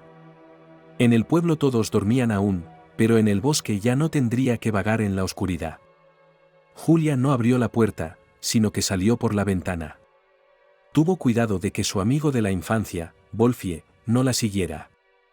No quería llevárselo con ella como sacrificio, la vuelta final. La clave estaba en no dudar. Julia respiró hondo y apretó los puños con tanta fuerza que le dolían las palmas de las manos de tanto clavarse las uñas. Allí estaba el claro. Y el árbol. Y... Julia no podía creer lo que veían sus ojos. Y la mujer. Pero no el terrorífico fantasma de negro. Solo una mujer normal con una capa amarilla arrugada. Estaba de pie en la entrada, de espaldas a Julia, y parecía dudar en entrar. ¿Qué demonios está pasando? Nadie había venido aquí en años, la entrada estaba cubierta de hierba, y ahora dos personas que querían sacrificarse habían chocado. ¿Elegirá la señora entre los dos? ¿O preguntará quién es el primero de la fila? ¿O se los comerá a los dos a la vez? Era el humor negro de la terrible tensión nerviosa. Gritó Julia, aunque todavía estaba lejos. Tenía prisa para que la mujer no entrara primero. Yo también estoy por aquí. La mujer se volvió bruscamente. Julia la reconoció al instante. Era la madre de John. María tardó unos instantes en darse cuenta del tipo de chica que tenía delante. Se quedaron allí de pie, sin poder hablarse. En un teatro lo llamarían escena muda. Entonces Julia se lamió los labios resecos y se acercó. Se le ocurrió que podrían haber entrado juntos en la cueva. Cogidos de la mano. A las fauces de la bruja. O al más allá. Cuando murió, preguntó Julia. Esa pregunta le explicó todo a la madre de John. Está vivo, dijo. Julia negó lentamente con la cabeza. No podía ser. Ella sentía que John ya no estaba vivo. Entonces, ¿por qué había venido su madre si estaba vivo? ¿Por qué le había mentido? Está vivo, pero no tiene esperanza.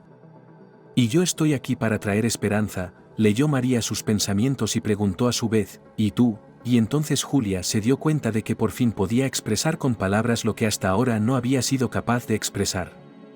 Sin embargo, se quedó un momento pensativa. Nunca creí que hubiera una luz, dijo, pero aquí, en esta cueva, quizá la haya. Tal vez haya una forma de entrar. Un portal. O no sé qué. Vine. Quiero estar con John. Si dejara mi vida, en cualquier otro lugar, como ahogarme o saltar de un techo, simplemente me iría. Y si me fuera de aquí, John y yo probablemente nos encontraríamos. Por eso ambos volvieron a guardar silencio. Lo que ocurriría a continuación se estaba decidiendo ahora. María sonrió. Luego rebuscó en su bolsillo y sacó una llave. ¿Recuerdas dónde vivimos?, preguntó. No seas tonta, aquí no hay nada para ti. Ve a casa de John y cuídale lo mejor que puedas. Yo voy por aquí, señaló la entrada de la cueva. Sí, dijo Julia, y entonces John me dirá que te perdió por mi culpa. Que te tendieron una trampa. Debería ser yo. Tienes una vida que vivir, tonta. John sabrá cómo fue. María estaba segura ahora. Ten la llave. ¿Tienes dinero para el viaje? No traje nada. Monedero vacío. Ni un centavo. ¿Por qué, si es todo lo mismo? Pero la abuela me lo dará. María no la abrazó para despedirse. Solo le puso la mano en la cabeza, como bendiciéndola. Julia notó cómo le cambiaba la cara. Parecía congelada. Le pareció que la que vivía en la cueva también debía de tener esa expresión en la cara. Una máscara antigua, vete, dijo María. Julia retrocedió unos pasos y se dio la vuelta. Vio a la madre de Juan adentrarse en el negro vacío. Nunca volverían a verse, pero ahora Julia sabía que no todo era leyenda y ficción. Había algo en el aire mismo. Estaba electrificado. Y ahora debía ocurrir algo terrible, de otro mundo, que no la tocaría ahora. María caminó lentamente por el estrecho pasillo subterráneo. Nunca había estado en una cueva. A menos que hubiera ido a la ciudad y hubiera un túnel hasta el lago. Ella y Archie habían estado en el balneario hacía mucho tiempo, antes de que el túnel estuviera iluminado. Entonces simplemente caminaron en la oscuridad, cogidos de la mano y con miedo a tropezar. Apoyándose el uno en el otro. Y en algún lugar a lo lejos, una tenue luz azul brillaba sobre el lago. Aquí no era lo mismo. María misma no sabría a dónde ir. Pero delante, como una tenue linterna aquí y allá, el musgo del techo empezó a brillar suavemente. Una fantasmal llama verde. María caminó hacia ella. Y cuando llegó a su destino, el fuego se apagó y uno nuevo se encendió delante. María nunca encontraría la salida. Era un viaje sin retorno. Y muy largo. Se había olvidado del tiempo. ¿Para qué lo necesitaba ahora? Pero a María le parecía que había pasado más de una hora desde que había entrado en la cueva, y entonces, igual que entonces había visto el lago a lo lejos, adivinándolo por su resplandor azul, ahora María vio una luz extraña. Sí, era blanca, pero de algún modo, extraña. No sabía cómo expresarlo mejor. ¿Extraña? María se dio cuenta de que su viaje estaba a punto de terminar. Entró en una pequeña sala. En el centro había un círculo de losas de piedra, y en él una llama se elevaba en una extraña flor blanca como la nieve. Uno no podía apartar los ojos de su juego, del brillo de sus pétalos, pero sí uno miraba alrededor. No, un velo de huesos secos, que uno no podía pasar sin volverse loco, eso era una ficción. Pero aquí había restos, y María recordó el osario de Bohemia. Ni un gramo de carne, solo huesos cuidadosamente dispuestos en patrones o símbolos que tenían su propio significado, huesos de personas. O quizá también de animales. Lo último que vio María fue una mujer. Una mujer vieja y delgada, con una capa negra como reliquias vivientes. Estaba sentada mirando el fuego, apoyando la cabeza con las manos. No parecía tener fuerzas para levantarse. Pensé que nadie vendría aquí, dijo la mujer, pero siempre lo hacen. He venido a sustituirte. Así es, asintió la anciana, pero a duras penas, estaba guardando sus últimas fuerzas. El fuego necesita un alma viva. Solo así arderá. ¿Quién eres?, preguntó María. ¿Quién eras antes? ¿De verdad quieres saberlo? Aquí es donde todo se vuelve irrelevante. Antes tenía vida. Ahora estoy salvando la eternidad. ¿Ves lo brillante que arde el fuego? Eso significa que mi viaje terrenal ha terminado y que mi alma ya está allí. La anciana señaló la llama, y cuando me sucedas, el fuego será pequeño, como una vela. Pero con el paso de los años, será cada vez más fuerte. Pero en la tierra, te han olvidado. Hace años que no viene nadie. Entonces, ¿quién necesita todo esto? María dudó en mirar la llama, no fuera a ser que la hipnotizara de nuevo. Siempre es así. El que debería hacerse cargo llega en el último momento. Así llegué yo en mis tiempos. Ahí está la vieja ama, la anciana que asentía en la esquina del muro donde los huesos enmudecían, un puñado de todo. Nos turnamos y esperamos. Y aquellos que lo necesitan, que nos necesitan tarde o temprano encuentran su camino aquí, nos encuentran. Y tú los matas. Ni una sombra de ira apareció en el rostro de la anciana. Sé por qué has preguntado eso. Uno de nosotros se ha convertido en una verdadera bestia. Pero, no hubo nunca locos entre los reyes de la tierra. La anciana suspiró, el fuego frente a ella casi se había apagado. Y, sin embargo, tiene el poder de levantar almas. Asumes demasiado. Cualquier fe. En cualquier fe estarías condenado. Me malinterpretas. No somos dioses. No resucitamos de entre los muertos.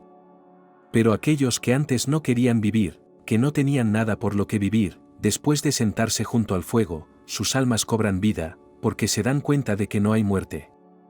Pero, ¿por qué estás aquí?, preguntó María. Si este fuego es eterno, no puede arder por sí mismo. Su alimento no es la leña, señaló la anciana con su huesuda mano a las llamas, es mi alma. Por ahora. Solo un poco. Y luego será tuya. Miró a María desde debajo de sus mechones sueltos de pelo gris. Y de repente María se la imaginó de joven. Muy fuerte y muy apasionada. Probablemente no había sitio para otras. No tengas miedo, dijo la anciana, sé que has venido aquí por una razón. Por tu sacrificio, tengo algo que darte. y te lo daré. Siéntate, ahora esta es tu casa. María se sentó a su lado, con la espalda apoyada en el muro de piedra. Ahora mira, dijo la anciana, señalando las llamas con la cabeza, y todo será tuyo. El fuego empezó a menguar lenta pero inexorablemente. María no se dio cuenta inmediatamente. La oscuridad se hacía más densa en el vestíbulo. María miró temerosa a la señora por si la llama se apagaba por completo. La anciana ya no estaba sentada, sino tumbada a su lado, un pájaro muerto, un cuerpo marchito. Ahora le tocaba a la nueva ama vigilar el fuego, alimentarlo con su alma. Pronto olvidaría todo lo que había pasado en su vida, a todos sus seres queridos. Y los años pasarían hasta que otra mujer entró en la cueva. Una mujer joven. Y ella dirá, he venido a reemplazarte, pero mientras la señora aún recordaba, María vio a su hijo. Era de noche allí en la tierra, y su hijo dormía. Pero ella pudo hablar con él en su sueño, vio fuego blanco que lo envolvía. Pero no era una llama de sacrificio, sino de curación. Todo lo que había sido fracturado, destrozado en su cuerpo, se deshacía ahora, volvía a la vida, infundido de fuerza. ¿A dónde has ido?, preguntó John. Era la triste pregunta de un niño a su madre muerta. ¿Por quién me has dejado? Está bien, dijo ella, y tú y yo viviremos mucho tiempo. Y nos volveremos a ver. Pero donde estoy ahora, me necesitas más que tú a mí. Confía en mí. Duerme. Y entonces John ya no estaba ante sus ojos, pero a la luz de las llamas vio a Archie. Suspiró feliz y aliviado, como si llevara mucho tiempo esperándola y por fin hubiera llegado. ¿También vas a desaparecer ahora?, preguntó. No, estaré contigo. Siempre, cuando miras las llamas. Me recuerda a algo, pensó, a la película de Haunting. La luz blanca, se estaba olvidando de todo. Olvidaba rápido.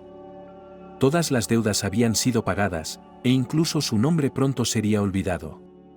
Pero había alguien a quien amaba a su lado. El sentimiento permaneció, no, se hizo más fuerte. Y era tranquilo, como una llama sin quemar que acariciaba. Ella y él ya no se separarían en la eternidad que les esperaba, el tiempo también dejó de importar. Ya fueran horas, meses o años. Pero ella sabía que el siglo que pasaría cerca de esta llama no sería sin rumbo. Pronto llegaría aquí un alma destruida por el dolor, y aquí encontraría la fuerza para vivir. Allí, al final de este interminable corredor, el invierno había sustituido al otoño. En el claro, sobre la nieve, solo había huellas de pájaros. Pero llegaría el día en que una nueva cadena de huellas se extendería hasta la entrada de la cueva, y alguien cruzaría el umbral. Cuando Julia salió del bosque, se encontró con unos pescadores que se dirigían al río. ¿Por qué has ido tan lejos sola?, se preguntó uno de ellos. ¿Y si hubiera jabalíes? Ayer vi un par. Ya no tengo miedo de nadie, dijo Julia. El jabalí te mostrará lo amable que es. Leslie se quedó en la puerta y miró la carretera. Su rostro era tan gris como el polvo de la carretera. Abuela, gritó Julia desde lejos, está bien. Vete a casa. Te daré algunas de tus gotas. No sirves para nada. Lo siento. Se abrazaron con fuerza y se quedaron allí sin decir palabra, balanceándose ligeramente. Julia sintió que su blusa se mojaba por las lágrimas de su abuela. Es todo fantasía, dijo rápidamente la niña, fantasía y tonterías. No hay nada allí, en esa cueva. Y yo no corría peligro. Y hoy voy a ver a John, porque está vivo. La abuela se salpicó las manos. ¿Cómo lo sabes? Conocí a su madre y me lo contó todo. Julia dijo como si fuera lo más normal, dame dinero para el viaje, ¿quieres? Si no consigo billetes para el tren de hoy, haré autostop, eso es todo. O caminaré. O volaré.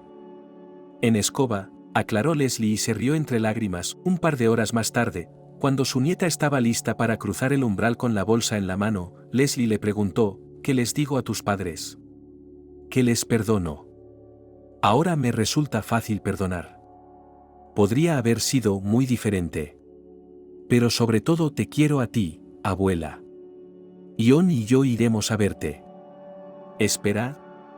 Yo también quiero quedarme por aquí, como todos los de nuestra familia. Su abuela se las había arreglado para llenar la bolsa de encurtidos, mermeladas y hierbas que, según ella, necesitaba el enfermo. Pero Julia ni siquiera sintió el peso de su equipaje. Jon no sabía por qué su madre le había abandonado, y no creía en ningún brujo del norte de un pueblo lejano. Lo más probable era que mamá hubiera acudido a algún médico famoso en busca de una segunda, tercera o 10ª opinión. Les llevaría el último dinero. Jon había visto desaparecer cosas de la casa y adivinado dónde. Pero no le dijo nada a su madre porque no podía detenerla.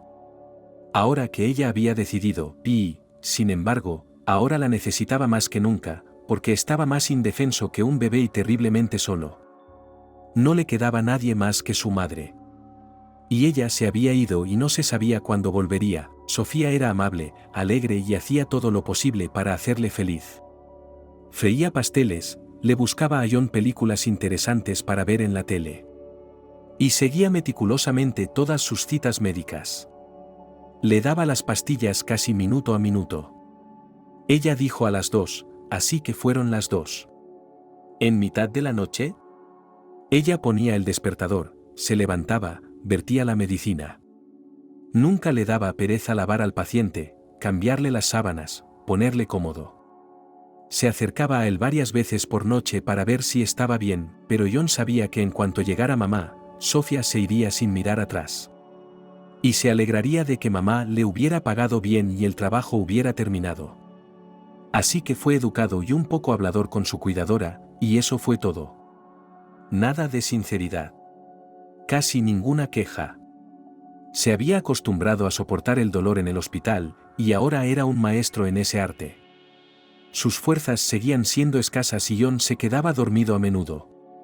Pero por alguna razón esto ocurría siempre durante el día, y por la noche se quedaba tumbado mirando fijamente a la oscuridad e intentaba luchar contra el anhelo, lo cual resultó no ser más fácil que el dolor físico real.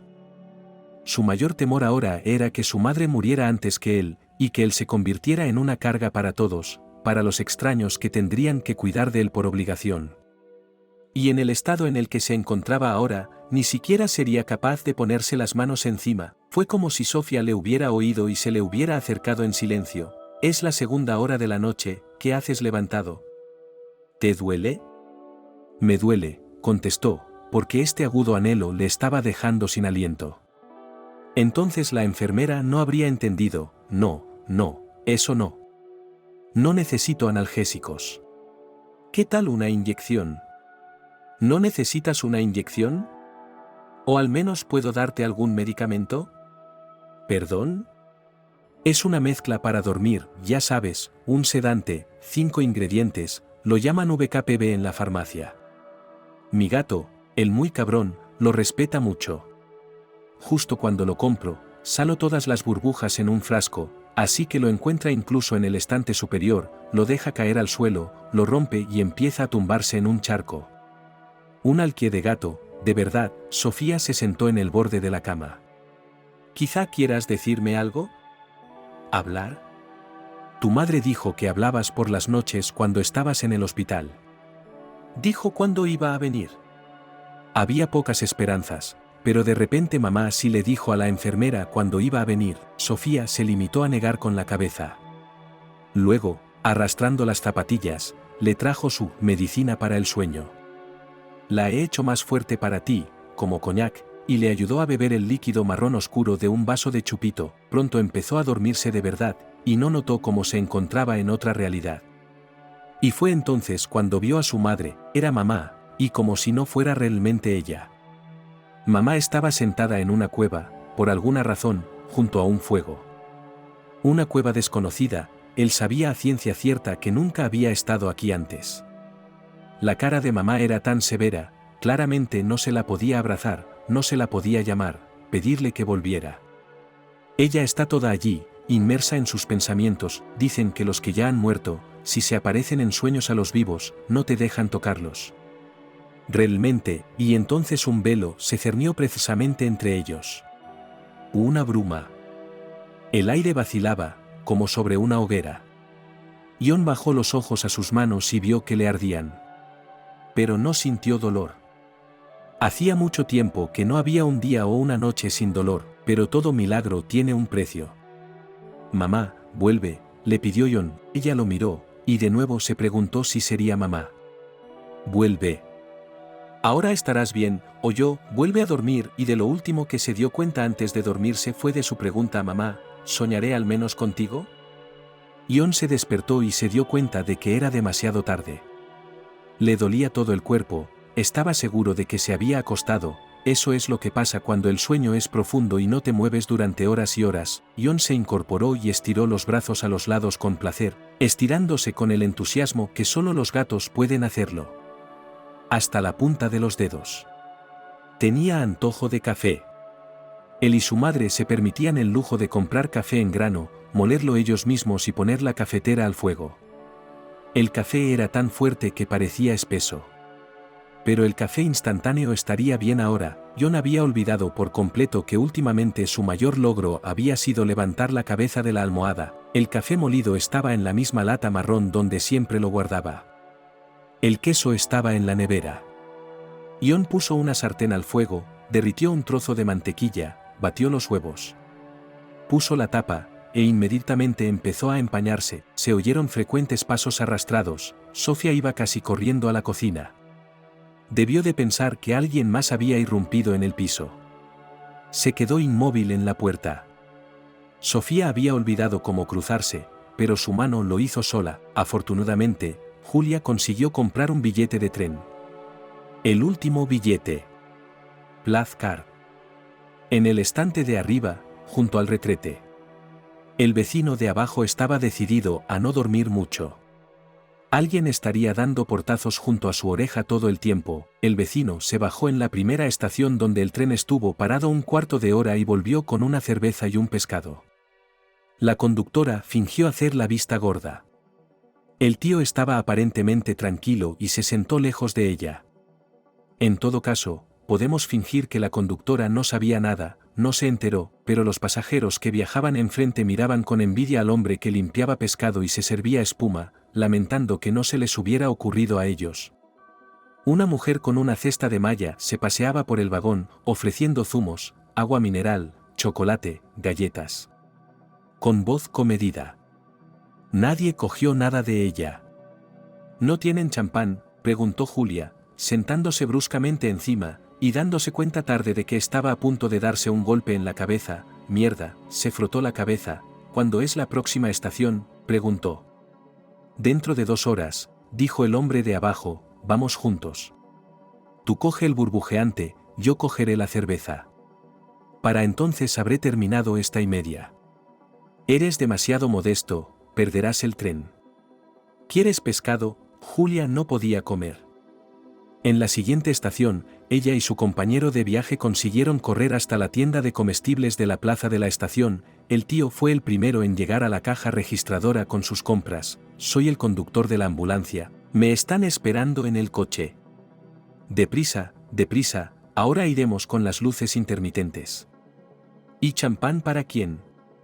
Para el paciente. Para que no sufriera, menos mal que no les dieron una paliza. Julia compró 2 botellas de vino espumoso, que es lo que pasa por champán. Lo bebía en copas, como limonada, y al final el revisor se preocupó de que se cayera del estante por la noche. Se ofreció a atarla como a una niña pequeña. Por la noche Julia se quedaba de pie en el vestíbulo porque no podía dormir, ni siquiera tumbarse. Solo le quedaba dinero para el billete de autobús de la estación a casa de Jon. Pero en el bolsillo tenía la llave, su tesoro más importante. La apretó en la mano y la soltó, y solo la tocó ligeramente con los dedos, pero todo el tiempo recordaba que estaba allí. Solo había estado aquí una vez, pero recordaba la casa, la entrada y la escalera. Incluso el perro que paseaba por el patio parecía reconocerla. Silenciosa y fácilmente la llave giró en la cerradura. Después de todo, aunque Jon nunca se levantara, los dos podrían hacer cualquier cosa. Incluso volar en paracaídas. Ella le sujetaría. Y el paracaídas se elevaría sobre ellos como alas de ángel pintadas. Vivo y bien, Jon estaba en medio de la habitación, apilando cosas en su bolso. Oh, dijo, como si se hubieran separado ayer, voy a verte. Llamé a tus padres, ya sabes. Dijeron que no estás aquí, que estás en casa de tu abuela. Por alguna razón no me dan una dirección. Una vez me enviaste una carta desde allí, estaba buscando un sobre. ¿La encontraste? No. Pero recordé el nombre del pueblo. Creo que iré a preguntar, me enseñarán dónde está la casa de mi abuela. Escucha, dijo Julia, me muero de hambre.